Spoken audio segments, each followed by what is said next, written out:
근데 저는 사실 제가 주익 잘 못하거든요. 저는 이제 여러분들이나 저희 고객분들한테 제가 정보를 제공하다 보니까 당연히 오해를 받을 수가 있어요. 제가 뭐 먼저 사놓을 수도 있기 때문에. 그래서 저는 법적으로 이게 매매가 금지돼 있어요. 사실 이제 저 때문에 제 와이프하고 저희 딸도 하고 싶어도 못합니다. 계좌를 만들고 매매하고 싶어 하는데 이게 어쩔 수가 없어요. 근데 그게 좀 아쉽긴 한데 뭐 그게 또 지켜야 되는 룰이니까. 디지털 마켓을 GP에 참여하신 요즘 굉장히 핫하신 분이죠. 연불리 염승환 사장님을 모셨습니다. 네, 안녕하세요. 저는 이제 뭐 방금 소개받은 염승환 차장이라고 합니다. 제가 이제 마지막 파트를 좀 담당을 했는데 이 책 그래도 읽어보시면 올해 한 해 또 정리도 좀 잘 되실 것 같고 시장이 좀 상당히 뜨거운데 내년에 또 어떤 투자 아이디어를 좀 가지고 우리가 또 한번 투자를 해볼지 여러분들한테 좀 좋은 아이디어를 좀 제공할 수 있는 책인 것 같아서 좀 적극적으로 좀 추천을 드리겠습니다. 예. 저는 이제 오늘 그 강의를 좀 할 예정인데, 그 약간 책의 내용하고 또 책에 없는 내용도 좀 있어요. 그래서 그거 좀 섞어가지고 제가 좀 강의를 해드리겠습니다. 여기 이름하여 뭐 2021년 투자 유망 업종인데, 예. 일단 이제 올해 한 해 좀 한번 돌아보면 코스피 지수가 올해 사실 처음에 2190포인트에 시작을 했는데 1439포인트까지 뭐 정말 좀 악몽이었죠. 뭐 거의 한 2주 만에 지수가 그냥 코로나 때문에 폭락을 했었고, 그랬다가 지금 아무도 지금 예상 못한 또 전대미문의 2700을 넘어섰습니다. 지금 2800도 앞두고 있는데 거의 지금 연초 대비해서 한 25%, 어쨌든 시장이 정말 거의 한 10년? 한 13년 만에 지금 굉장히 좋은 장세가 좀 오래 펼쳐졌던 것 같고, 무엇보다 좀 여기 긍정적인 게 여기 그 예탁금이에요. 그러니까 예전에는 증시의 주인공이 항상 외국인 아니면 기관이었죠. 이쪽이었는데 올해는 바뀌었습니다. 바로 여러분들이 지금 주인공이거든요. 그래서 여러분의 힘에 의해서 예탁금이 60조 원까지 늘어났고 개인 투자분들이 지금 올해 42조를 샀어요. 합치면 100조입니다. 저 두 개를 합치면 무려 100조 원의 돈을 들고 주식시장에 들어오셔서 한국 증시를 이렇게 올려주셨습니다. 그래서 저는 굉장히 좀 개인 투자분들한테 다시 한번 좀 감사하다는 말씀 좀 드리고 싶고, 그 다음에 이제 반면에 외국인 기관은 뭐 45조 원이나 순매도를 했는데 예전 같으면 외국인 기관이 저렇게 팔았으면 증시가 엄청나게 빠졌겠죠. 근데 올해는 뭐 누구도 예상하지 못한, 사실 좀 내노라는 전문가분들도 이게 좀 시장을 좀 잘못 보셨던 것 중에 하나가 사실 이거예요. 개인 투자분들을 이제 간과했던 거죠. 저도 마찬가지였고 이 개인 투자분 저렇게 힘이 셌었나 싶었는데 개인 투자분들이 이렇게까지 공격적으로 매수를 하다 보니까 증시의 어떤 역사가 좀 바뀌었다라고 생각하시면 되겠고, 그 다음 올해 뭐 BBIG라는 얘기를 뭐 여러분들 수없이 뭐 들어보셨을 거예요. 그래서 BBIG 뭐 배터리, 바이오, 뭐 인터넷, 게임 이쪽이 그 코로나 이후로 3월에 저점을 찍고 나서 정말 엄청난 상승을 보였습니다. 뭐 카카오가 10만 원에서 40만 원을 넘어섰고 삼성바이오로직스가 거의 90만 원까지 갔었고요.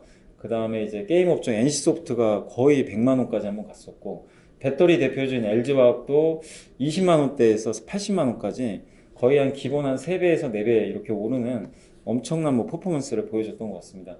그리고 이제 코비드19 이제 백신이 그 11월 달에 개발에 성공을 해서 화이자하고 이제 모더나가 이제 각각 이제 미국에서 승인을 받았고, 뭐 전 세계적으로 지금 뭐 유럽이라든가 이런 쪽에서 승인을 받고 있어서 뭐 내년에는 우리 한국에도 백신이 아마 도입이 되지 않을까 이렇게 보고 있고요. 그 다음에 이제 원달러 환율이 지금 1150원에 출발을 했다가 이제 한국의 또 달러가 이렇게 뭐 급등을 하면서 1296원까지 3월달에 급등을 했다가요. 1080원까지 이렇게 좀 급락하는 또 흐름이 나왔습니다. 원달러 환율은 어쨌든 하락할수록 증시에 되게 우호적입니다. 그래서 지금 환율이 좀 떨어지면서 국내 증시도 이렇게 좀 많이 올라왔다라고 보시면 되겠고, 아까 말씀드렸지만 역시 그 동학개미 운동이 오늘 올해 뭐 가장 빼놓을 수 없는 그런 특징이었던 것 같고, 그 다음에 이제 그린 뉴딜 친환경 시대가 개막이 됐고, 그 다음에 이게 많이 좀 들어보셨을 거예요. RCEP이라고 영내 포괄적 경제 동반자 협정이라고 하는데, 이게 11월 초에 갑자기 이런 이제 그 FTA라 그러죠. 이제 자유무역 관련된 서로 이제 관세를 철폐하자는 이제 그런 경제협정이 체결이 됐는데, 여기에 이제 좀 의외였던 게 중국하고 일본이 같이 들어가 있어요. 그러니까 우리나라하고 지금 일본하고 관계 별로 안 좋잖아요, 사실. 근데 거기에 그 예를 들면 그냥 우리나라하고 일본하고 그냥 자유무역 협정을 맺은 거랑 똑같은 겁니다. 그래서 이제 일본과 한국이 무역을 할 때 뭐 관세를 없애준다든가 자유무역이 활성화되겠죠. 근데 이게 왜 좋냐면 우리 한국은 지난 2년 동안 트럼프 대통령 하에서 뭐 여러분들 느끼시겠지만 저도 마찬가지인데 밤에 잠을 못 잤어요. 트럼프가 하도 트위터를 날려가지고 증시를 자꾸 이제 폭락을 시키니까 좀 조만조만했는데 이제는 그럴 염려도 없어진 데다가 그리고 미중 무역 분쟁이 발생을 했는데 지난 2년간 한국은 너무나 안 좋았거든요. 그것 때문에 무역이 많은 나라니까. 근데 이게 체결됐다는 건 이제 한국 입장에서는 수출이 늘어날 수 있다는 하나의 또 계기가 될 수 있기 때문에 상당히 긍정적일 수 있는 것 같습니다. 그래서 사실 이 RCEP 이후로 외국인들이 매수를 또 엄청나게 또 해줬습니다. 실제로. 그래서 상당히 국내 증시에는 좀 긍정적이었다. 이렇게 말씀을 드리고 싶고요. 요게 이제 그래프로 한번 좀 그림을 그려본 건데 이제 뭐 여기 아시겠지만 이제 코비드19 이제 중국에서 사실 이때만 해도 그냥 뭐 이러다 말겠지 뭐 그냥 그 정도였어요. 사실 뭐 저러다 말겠지 그랬는데 국내에서 확산되다가 이제 조금 잠잠해지나 싶었는데 이때죠. 이때 이제 미국의 그 미국 트럼프 대통령이 우린 마스크 필요 없다.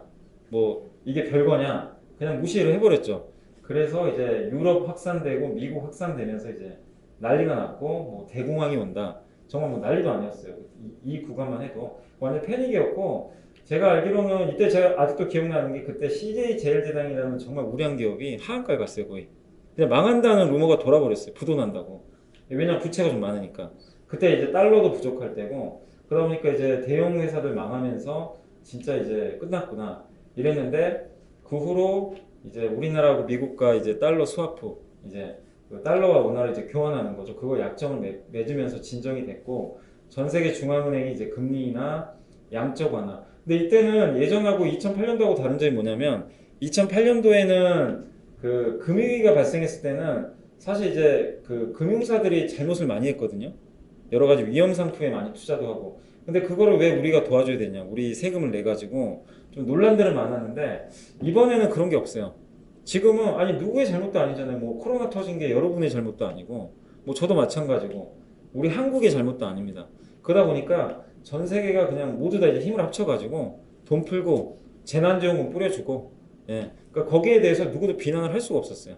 이 돈 푸는 거에 대해서. 그러면서 이렇게 생각보다 빨리 올라왔고 이제 엄청난 랠리가 나왔고 사실 이제 이 구간에서 뭐 더블딘 얘기도 많이 나왔는데 결국엔 증시는 여기서 이제 2200까지 그냥 달려갔습니다. 근데 이제 이때 북한에서 무력 도발한다고 그래서 한번 빠졌고 이제 그 후로 다시 그게 완화되면서 한국 뉴딜 정책 이렇게 급등세가 계속 나왔고 이제 다만 여기서 8월달에 2차 코로나 이제 확산 웨이브라고 그러죠. 그래서 그때 한번 급락이 나왔고 다시 미국의 나스닥이 급락하고 그래서 한 3개월 정도 이렇게 쉬어갔습니다. 근데 이제 여기서 제일 중요했던 게 요거죠. 대주주 양도차익과세.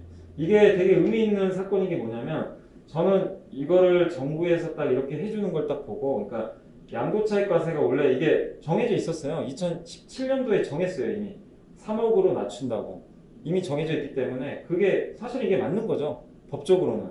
근데 이제 지금 이렇게 경제가 안 좋은데 동학개미 운동이 펼쳐져서 증시를 살려놨는데 개인 투자자 위해서 이거 완화해야 되는 거 아니냐 이런 이제 얘기들이 계속 나오면서 뭐 홍남기 부총리랑 뭐 혈전도 벌어지고 그랬는데 결국엔 11월 달에 예, 미국 대선과 맞물리면서 양도차익 과세를 그냥 다시 10억으로 원점으로 돌려버렸습니다. 그러면서 이제 개인 투자자도 환호하고 외국인이 또 이때 들어왔죠. 그래서 여기서 RCEP, 미국 대선, 화이자 백신 임상 성공 이게 맞물려가지고 증시가 폭발을 해버렸고요. 그리고 반도체 뭐 슈퍼사이클 얘기까지 좀 나오면서 국내 증시가 이렇게까지 좀 많이 올라왔다. 물론 이제 최근에 2,700 거의 80까지 가긴 했지만 어쨌든 좀 굉장히 뜨거운 장세가 펼쳐진 것 같습니다. 그래서 이것만 보더라도 이게 정말 역대급이죠. 이런 증시가 없어요. 사실 이렇게 빠졌다가 이렇게 폭락을 했다가 그 안에 정말 다양한 이벤트들이 있었는데 저는 어쨌든 올해 좀 두 가지만 꼽자면 물론 이제 코로나는 제외하더라도 전 세계적으로 돈을 이렇게 뿌린 적이 없었고 두 번째는 개미들이 이긴 거죠. 정부에 맞서서 정부가 우리 편을 들어준 거예요. 근데 앞으로도 계속 개인 투자를 위한 정책들은 저는 많이 나올 것 같아서 상당히 좀 긍정적이지 않나 이렇게 보고 있습니다. 이제 내년도 전망을 한번 해드리면 내년에도 왜 좋냐 왜 주식을 해야 되냐? 그러니까 저는 좀 이런 말씀 드리고 싶어요. 이제 요새 뭐 이제 증시가 많이 올라오니까 막 좀 현금화해야 된다. 이런 얘기를 되게들 좀 많이들 하시는데, 근데 저는 사실 제가 주식 투자 못 하거든요. 저는 이제 여러분들이나 저희 고객분들한테 제가 정보를 제공하다 보니까 당연히 오해를 받을 수가 있어요. 제가 뭐 먼저 사놓을 수도 있기 때문에. 그래서 저는 법적으로 이게 매매가 금지돼 있어요. 사실 이제 저 때문에 저하고 제 와이프하고 저희 딸도 하고 싶어도 못 합니다. 계좌를 만들고 매매하고 싶어 하는데 이게 어쩔 수가 없어요. 근데 그게 좀 아쉽긴 한데 뭐 그게 또 지켜야 되는 룰이니까. 근데 이제 그런 생각 안 드세요? 그 주식 하는 거 자체가 그러니까 뭐 이게 장이 좋고 안 좋고를 떠나서 되게 좀 재밌을 것 같아요. 그러니까 저도 이제 매매를 많이 해봤지만 예전에 그 매매했을 때 기억 떠오르면 뭐 아니면 아닌 대로 또 재미도 있고 또 벌면 번 대로 당연히 기분 좋은데 물론 이 현금화를 좀 일정 부분 하는 것도 좋죠. 증시 상황에 따라서. 근데 항상 주식 그 저는 보유하는 게 잘못됐다고 생각 안 합니다. 주식 뭐 100%면 뭐 그게 잘못된 건가요?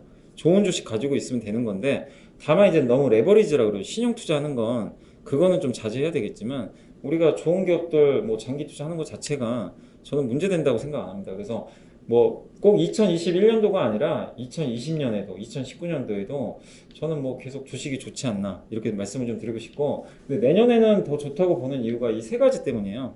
뭐냐면 일단 금리는 계속 내년에도 낮을 것 같습니다.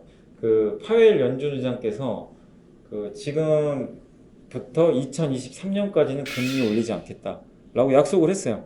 물론 이제 나중에 물가가 올라가면 어떻게 될지 모르겠지만 약속을 했으니까 지키겠죠. 그래서 저금리 이어질 것 같고 중국도 내년에 이번에 그 경제공작 회의가 끝났어요. 근데 경제공작 회의에서 중국도 그 내년도에 긴축 안 하겠다. 일단 돈 풀겠다. 시진핑 주석이 또 언급을 했습니다. 그리고 우리 한국도 내년 상반기까지 하반기 모르겠어요. 일단 내년 상반기까지는 그 이번에 이제 경제정책 방향이 나왔는데 돈 550조를 풀어요. 추경 예산. 그걸 막대하게 풀어서 상반기에 다 집행하기로 했습니다. 일단 얘기는 뭐냐면 돈을 계속 푼다는 얘기예요. 그러면 이 유동성에 의한 주식시장 상승은 계속 이어질 수가 있다. 이렇게 생각하시면 되겠고 그 다음에 이제 두 번째가 이게 저는 정말 중요한 변화라고 생각해요. 개미 투자자분들이 너무 똑똑해졌어요. 그러니까 뭐냐면 그 아까 말씀드렸지만 올해 개인 투자자가 이겼잖아요. 1400부터 2800까지 개인들이 이끌었는데 그 가장 큰 이유가 뭐냐면 개미 투자자분들이 너무 똑똑해졌어요. 이 증권사에 계시는 정말 유명한 그 애널리스트 분들이나 그런 분들이 그냥 무료로 뭐 자기 채널 열어서 방송도 해주신 분도 계시고 그 다음에 그 비싼 돈 받고 이런 세미나를 하시는 분들이 그냥 이런 유튜브에서 다 알려주세요. 그게 뭐냐면 개인 투자분들이 공부하기 너무 좋은 환경이 펼쳐져 있었고 그런 것들을 습득하다 보니까 이제는 똑똑해졌어요. 외국인 기관한테 당하질 않아요.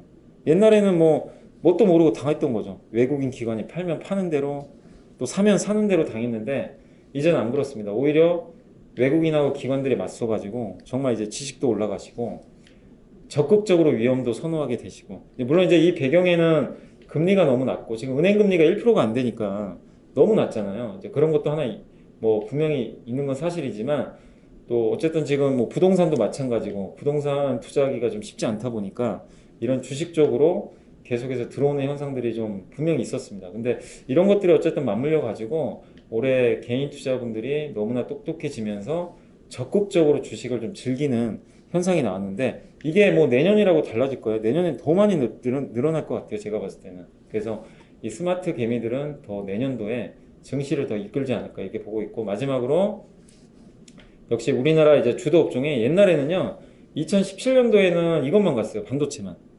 예, 그리고 옛날에 2010년도 차화정 장세 때는 이것만 갔어요. 경기 민감주. 이렇게 골고루 가는 경우가 거의 없어요. 2007년도에도 얘만 갔어요. 이때는 반도체는 아예 그냥 삼성전자 가지도 않았고 지수가 2배 가는데 삼성전자가 10% 갔으니까요. 말 다 했죠 그때는. 근데 지금 보시면 지금 반도체 달려가죠. 친환경차 2차전지, LG화학 같은 회사들. CMO가 뭐냐면 이제 그 우리가 삼성바이오처럼 이제 글로벌 제약사들이 자기가 약을 개발을 하면 만들어 달라고 이제 그 주문을 넣어줘요. 그럼 삼성바이오로직스가 그거를 대량으로 다 생산을 해줍니다. 그거를 CMO라고 하거든요. 근데 우리나라에 삼성바이오도 있죠, SK그룹도 있죠, 또 뭐 ST팜, 바이넥스 같은 또 SK케미칼 같은 그 백신 회사들 다 이런 거 해주거든요. 근데 이런 쪽에서 글로벌 경쟁력을 엄청나게 지금 가지고 있어요. 그런 것들이 상당히 긍정적이고 이것도 굉장히 좀 의미 있는 산업이죠. 시장이 커지니까. 거기다가 내년에 경기가 좋아지면 경기 민감주도 가겠죠. 그러니까 이런 것들이 옛날에는 그냥 혼자 딱딱 간 게 아니라 이제는 네 개가 다 맞물려 가지고 골고루 간다는 얘기죠. 그러면 무슨 얘기가 되냐면 반도체가 꺾여도 얘가 받쳐주고 얘가 꺾이면 얘가 받치고 밑에서 완충 역할을 해줘. 내년도 증시 물론 이제 중간중간 굴곡은 있겠지만 상당히 좀 이런 부분들 때문에 좀 의미 있는 레벨업. 뭐 일각에선 뭐 어떤 분은 4천 얘기도 하시는데 뭐 지수 얘기하고 싶진 않지만 어쨌든 뭐 충분히 불가능한 건 아니죠. 뭐 그런 지수대가. 그래서 그러나 너무 지수대 연연하지 마시고 이런 흐름들이 내년도에도 계속 만약에 펼쳐진다면 여러분들이 생각하는 것 이상의 또 장세가 나올 수 있으니까 긍정적으로 좀 바라보셔도 좋을 것 같습니다. 그래서 내년도 이제 2021년 주식시장 이제 좀 한번 정리를 다시 한번 해드리면 일단 PBR 자산 가치 대비해서 내년에 어느 정도 좀 갈 수 있느냐. 한국이 항상 보면요. 그 코스피 PBR 밴드가 0.8배에서 1.1배에서 왔다 갔다 했어요. 근데 되게 좀 억울한 게 우리나라가 이제 전쟁 위험이 좀 있잖아요. 그래서 할인을 받는데 그 아시아 증시 평균이 1.7배예요. 1.7배인데 왜 우리 한국이 1.1배 요 안에서만 움직여야 되는지 저는 그게 좀 짜증나긴 했어요. 왜냐면 이제 이유는 되게 많아요. 전쟁. 거기다 배당을 많이 안 줘요. 배당도 적게 주고 그다음에 이 재벌들의 좀 약간 이제 불합리한 뭐 의사 결정이나 주주 가치를 훼손하는 거 그런 것 때문에 할인을 받지만 이제는 좀 바뀌고 있거든요. 정부 쪽에서도 그런 걸 좀 지원을 해주고 지금 이제 기업들도 주주 가치를 훼손하는 것보다는 주주 가치를 올리는 쪽으로 의사 결정들을 많이 바뀌어가고 있고 배당도 늘리겠죠. 그리고 지정학적 리스크도 크게 지금 뭐 위협될 건 없으니까요. 그렇게 보면 지금 옛날 잣대로 보면 2695가 고점이에요. 그럼 지금 주식 다 던져버려야 돼요. 사실. 그죠? 지금 넘어갔으니까. 근데 그게 아니라 이제 위가 열렸습니다. 항상 이 밸류에이션도 위가 열리면 더 가요. 주가도 마찬가지지만. 그래서 전 재평가됐다. 아까 잠깐 보여드린 대로 이 세 가지만 해도 PBR 1.1배는 이상은 가야 돼요. 근데 저는 최소 1.3배에서 4배는 가지 않을까. 왜냐면 우리나라 역대 이렇게 PBR로 보면은 1.4배까지 간 적이 있어요. 2010년도에. 그러면 옛날 고점을 생각하면 3,430이고 아시아 평균 생각하면 4,000이 넘어요. 그러니까 이런 수치로 우리가 보면은 불가능한 건 아니에요. 4,000이라는 게 그냥 에이 뭐 이제 2,800이니까 4,000 간다고 뭐 누구든 말을 못하나 이렇게 생각할 수 있지만 그게 아니라 이런 것들을 우리가 이제 데이터로 보면 충분히 불가능한 건 아닙니다. 그래서 가능한 수치니까 한번 좀 여러분도 이런 것들을 한번 좀 고민해 보시고 그 다음에 여기 정부 정책이 많이 바뀌었잖아요. 뉴딜 정책이 이어지고 내년에 이게 좀 굉장히 좀 크다고 봐요. 장기 투자에 세제 혜택을 해주겠다. 얼마 전에 그 경제정책 방향에서 그게 뉴스가 나왔어요. 그래서 내년에 발표를 할 텐데 이게 한국엔 없던 제도거든요. 근데 미국도 장기 투자하면 이런 혜택을 해줘요. 근데 한국도 만약에 이게 내년에 도입이 되면 진짜 장기 투자가 활성화되고 한국 증시의 이 밸류에이션이 올라가게 됩니다. 상당히 긍정적일 수 있고 그 다음에 주주 권리 강화. 저는 그래서 1월 말을 기대를 많이 하는 게 삼성전자가 1월 말에 그 IR을 할 때 이제 주주 환원 정책을 발표를 하기로 했어요. 했는데 만약에 거기서 이제 배당이라든가 자사주 매입을 늘리는 정책을 발표하면 이것도 굉장히 좋은 의미가 있다고 좀 생각을 하고 있습니다. 그래서 1월 말까지 한번 이런 뉴스 나오는지 좀 체크를 해보시면 좋을 것 같고 그 다음에 이제 내년에 근데 조금 주의할 건 뭐냐면 두 가지입니다. 뭐냐면 내년 3월에 공매도가 재개가 돼요. 그러니까 공매도라는 건 이제 주가를 그 이제 매도부터 하는 거죠. 그래서 내려갈 때 수익을 내는 건데 우리나라가 지금 1년 동안 지금 공매도가 금지가 됐어요. 그러다 보니까 위에서 매도하는 세력이 없다 보니까 좀 많이 간 것도 사실인데 내년 3월부터는 이게 이제 재개가 되면 아무래도 좀 주가에 부담이 될 수밖에 없겠죠. 그래서 내년 2월부터 아마 저 뉴스들 때문에 좀 미리 흔들릴 수 있어요. 그래서 그거는 좀 하나의 상반기 일단 리스크가 될 것 같고 하반기에는 이게 제가 물가 상승이라 이제 적어놨는데 뭐냐면 물가가 올라가면요 금리가 올라가야 돼요. 금리가 올라갑니다. 물가를 잡기 위해서. 그럼 금리가 올라가면 유동성이 줄어들어요. 다들 아시겠지만 이걸 이제 긴축이라 그러는데 그래서 금리가 올라가는 게 가장 안 좋거든요 증시에. 근데 그 근본적인 원인은 물가인데 왜 이거냐면 그 우리 한국 저도 이제 백신을 제가 언제 맞을지 모르겠는데 만약에 백신을 맞게 되면 빠르면 내년 3월 근데 전 국민이 다 맞는 건 아마 하반기 같아요. 하반기에 만약에 백신을 다 맞았어요. 그러면 이제 우리는 2주간 격리가 해제가 되겠죠. 그러면 이제 비행기 티켓을 구하려고 이제 인터넷에 접속을 하겠죠. 근데 마비가 되겠죠. 무슨 얘기냐? 비행기 티켓 값이 엄청나게 오를 거예요, 아마. 순식간에. 이건 우리나라만 그런 게 아니라 미국도 그럴 가능성이 높아요. 거기다가 식당들이 지금 많이 뭐 안타까운 얘기지만 자영업자분들이 힘드셔가지고 뭐 정말 식당들이 지금 장사가 안 해서 문 닫은 가게들이 많은데 이제 백신이 나와서 정상화되면 다 그런 이제 서비스 있잖아요. 내가 서비스를 받기 위해서 돈을 지출한단 말이에요. 그럼 그 서비스 가격들이 엄청나게 올라갈 수 있어요. 일시적으로. 그러면 이게 물가에 바로 반영이 돼버려요. 순간. 그럼 물가가 이렇게 뻥 튀어버리면 금리가 튑니다. 그러면 증시가 발작을 해요. 갑자기. 이게 무슨 일인가? 이게 긴축하나? 그래가지고 한번 확 놀랄 수가 있어요. 뭐 사실은 이게 일시적인 거라서 결국에 발작했다 다시 저는 올라갈 거로 보는데 그런 거는 좀 주의를 하실 필요가 있어요. 사실 우리나라보다 미국이 더 걱정인 게 미국은 서비스의 나라잖아요. 그래서 그 비중이 워낙 높으니까 미국 같은 경우가 이게 더 튈 수 있는데 그래서 하반기에 물가가 어떻게 되는지만 조금 주의를 하시면 좋겠습니다. 이런 것들은 뭐 저도 계속 체크를 해서 뭐 내년에 알려드리겠지만 어쨌든 이 두 가지 부분만 조금 내년에 좀 주의해야 된다. 이렇게 좀 말씀을 드리고 싶고 마지막으로 요거는 이제 저희 책에도 있던 것들을 이제 한 종목씩만 제가 그냥 뽑아 온 거예요. 그래서 내년에 이제 좀 좋아지는 업종인데 15개입니다. 그래서 뭐 워낙 뭐 다들 아시겠지만 반도체 삼성전자 이제 앞으로 삼성전자 좋아질 수밖에 없죠. 계속 파운드리나 메모리 가격 올라가고 스마트폰 쪽에서는 이제 삼성전기가 그 폴디드 줌이라고요. 이제 그 스마트폰에 5배짜리 광학줌이 들어가요. 근데 그거를 기술력이 있는 회사가 이 삼성전기밖에 없어요. 근데 이게 애플이 아마 이걸 채택을 하려는 것 같아요. 그래서 상당히 긍정적이고 뭐 2차 전지는 LG화학인데 LG화학 같은 경우가 지금 시가총액이 58조거든요. 근데 중국의 경쟁사 CATL이 120조입니다. 근데 두 회사가 그 점유율 차이는 똑같아요. 그러니까 점유율 차이가 없어요. 근데 이제 세계 1, 2등인데 덩치는 비슷한데 LG화학이 절반밖에 안 되는 지금 가치를 받는 거죠.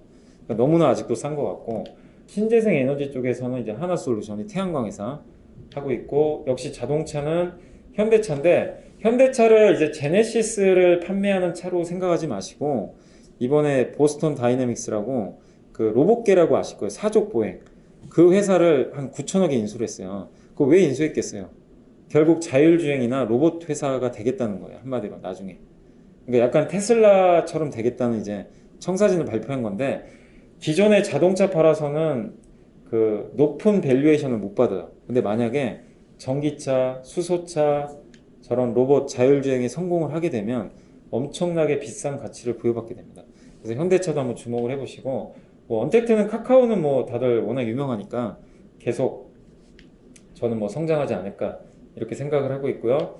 그리고 어차피 이제 많은 분들이 제가 이제 상담하면서 제일 많이 물어본 게 이 카카오나 네이버를 저번에 백신 나오는 날 정말 많이들 물어보셔요. 이거 이제 끝난 거 아니냐. 왜냐면 이제 백신 나오면 사람들이 밖에 나갈 텐데. 근데 제가 그래서 반문을 했어요. 아니, 밖에 나가는데 여러분 밖에 나가서 카카오 안 쓸 겁니까? 네이버 사용 안 하실 거예요? 네이버 페이? 근데 백신하고 상관이 없어요. 어차피 우리 생활 안에 카카오페이나 뭐 네이버 페이 아니면 카카오 모빌리티, 카카오 택시 다 생활에 들어와 있습니다. 백신하고는 아무 상관이 없어요. 그래서 이거는 뭐 언택트다, 컨택트다를 떠나서 계속 좋아질 수밖에 없다 이렇게 말씀드리고 싶고 그 다음에 이제 디지털 인프라 쪽에서는 삼성 SDS 뭐 데이터 댐이라고 하는데 정부에서 데이터를 모아다가 이제 뿌려줘요. 적재적소에 그런 것들을 이런 대기업들이 할 수가 있기 때문에 긍정적이고 아까 CM은 아까 말씀드렸죠. 그 다음에 K 콘텐츠 오늘 보니까 스튜디오 드래곤이 좀 주가 급등하는데 그러니까 제가 개인적으로 저는 이제 드라마를 되게 좋아해요. 정말 그 스튜디오 드래곤 드라마는 안 본 게 없는 것 같아요. 근데 요새는 제가 바빠가지고 잘 못 봤는데 이제 옛날에는 스튜디오 드래곤의 그 드라마를 IPTV로 많이 봤어요. 집에서. 근데 요즘에는 다 넷플릭스로 봐요. 무슨 얘기냐? 우리 한국의 이런 드라마 콘텐츠들이 넷플릭스에 다 깔려 있잖아요. 근데 지금 넷플릭스만 이걸 하는 게 아니라 얼마 전에 네이버가 스튜디오 드래곤에 지분 투자를 했습니다. 자기 웹툰이 많은데 이 웹툰 가지고 드라마 만들어 달라는 거죠. 근데 웹툰 드라마가 엄청나게 지금 흥행이에요. 거기다가 지금 디즈니 플러스가 내년에 한국에 들어옵니다.